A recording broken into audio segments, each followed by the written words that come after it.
Yeah, yeah. Back And to Eldoret. yes, Any around this place?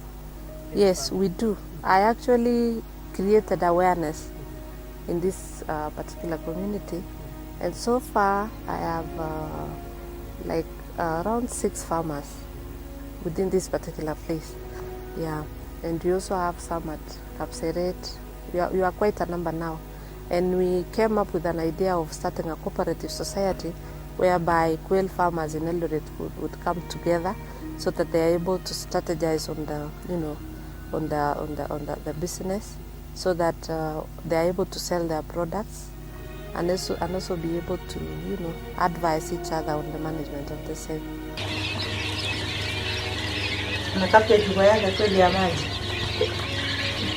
We have so many advantages of keeping quail birds, especially when you compare with poultry farming. One of the advantages is that they require a very, very minimal space, unlike chicken. So in 1 square foot, you are able to keep 6 quail birds, yeah? But you realize that poultry, you'll require bigger space than that. Number 2, their feed consumption is quite low, yeah? So it would be cheaper keeping quails than keeping chicken.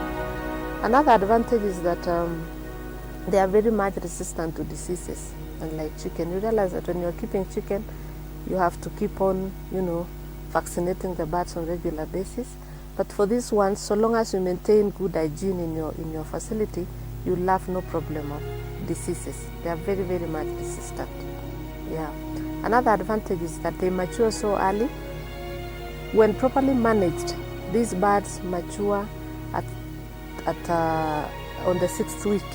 So you're able to get the birds laying from the 6th week when properly managed. And you realize that these birds are very, very productive in terms of their egg laying capacity.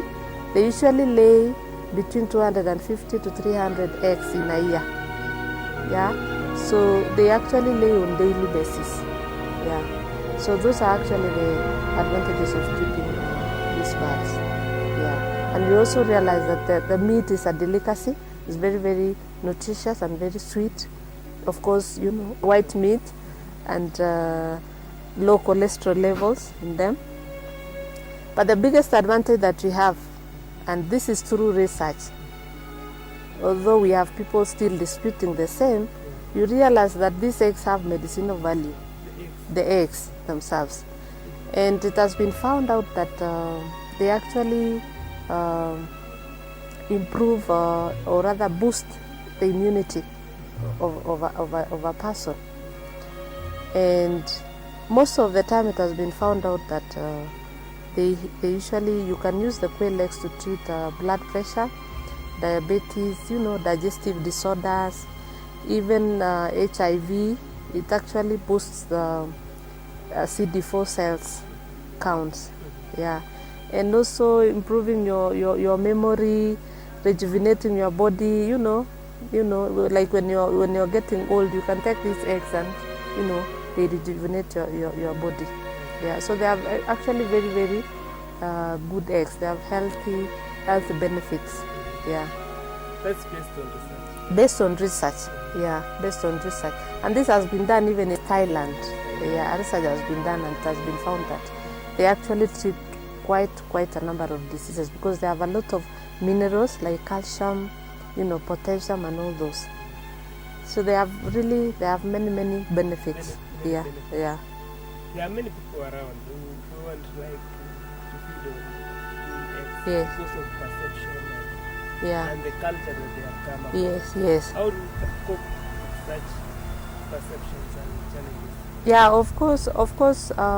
I've tried introducing these eggs to my neighbors, especially those ones that are sick.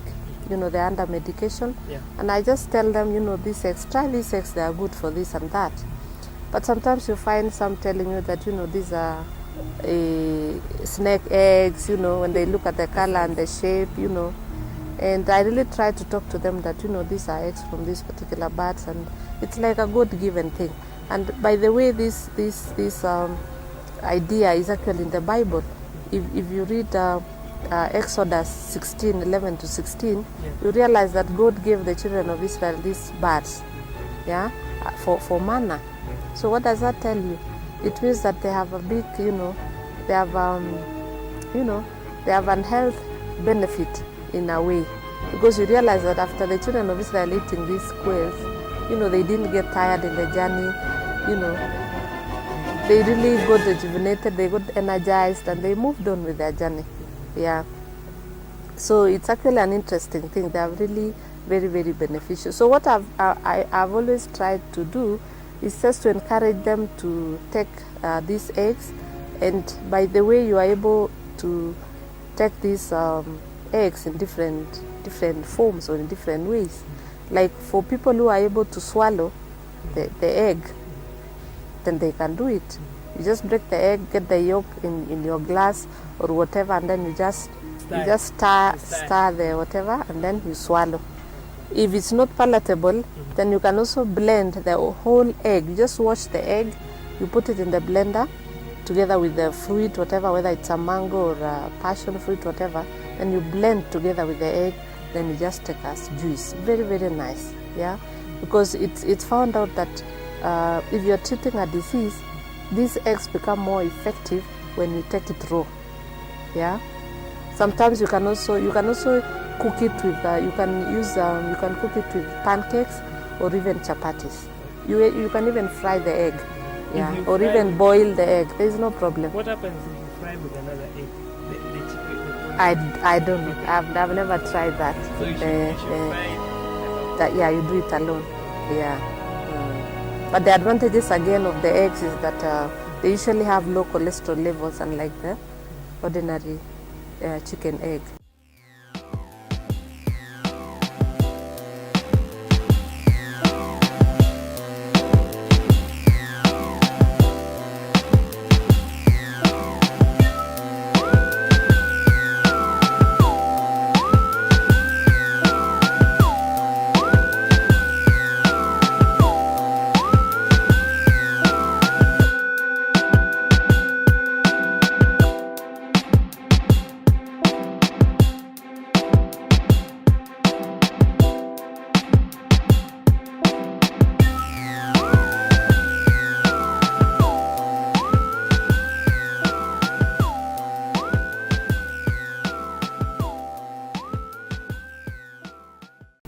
What do you advise in terms of marketing? Yeah, marketing is a very, very challenging thing. Last year it used to be very, very good business for farmers, but this problem of everybody wanting to rush for quick money, made all of us suffer in a way, because by last year the price was very, very high for an egg. It was 100 shillings, but now it has come down. So that's the big challenge we have. And now that we have so many farmers keeping these birds, the market is really, really flooded with the eggs. And we really have a big challenge. But we try as much as possible to create awareness and ensure that people understand the benefits of taking these eggs. And by doing that, people have actually tried to appreciate the same. Yeah. And especially when you have people that have taken these eggs and have been healed. Yeah, nilikuwa na chisita ya mkongo. Nilikuwa hata siwezi drive for more than 30 kilometers. Nilikuwa nimeumia sana. Daktari alikuwa anasema ninaumwa na sina potassium, sina calcium. Na nilipoanza kukula mayai ya kware, nilianza kulingana na hiyo maelezo ya kukula 3 siku ya kwanza, 3 siku ya pili, 4 siku ya 3 na 5 siku ya 4 na kuendelea mpaka nilipomaliza mayai 240. Vile nilikula, vile watu wanasema tunakulaje mayai ya kware kabla haijapikwa, nilitumia mbinu mingi sana, kwa sababu yenyewe ilikuwa pia nilikuwa naona ni ngumu kukula kama iko mbichi, kama haijapikwa. Lakini niliblend, nilichukua machungwa nika blend pamoja na hiyo mayai. Ninachukua mayai 3, ninaweka kwa blender, nina blend, inakuwa juice, na mwaka kwa glass, ninakunywa. Nilipomaliza wiki 2, hiyo mkongo ilitulia. Sikusikia tena, ikapoa tu. Nilipomaliza hiyo mayai nikawa sijakanyaka hospitali tangu nitumie hiyo mayai. Sijaenda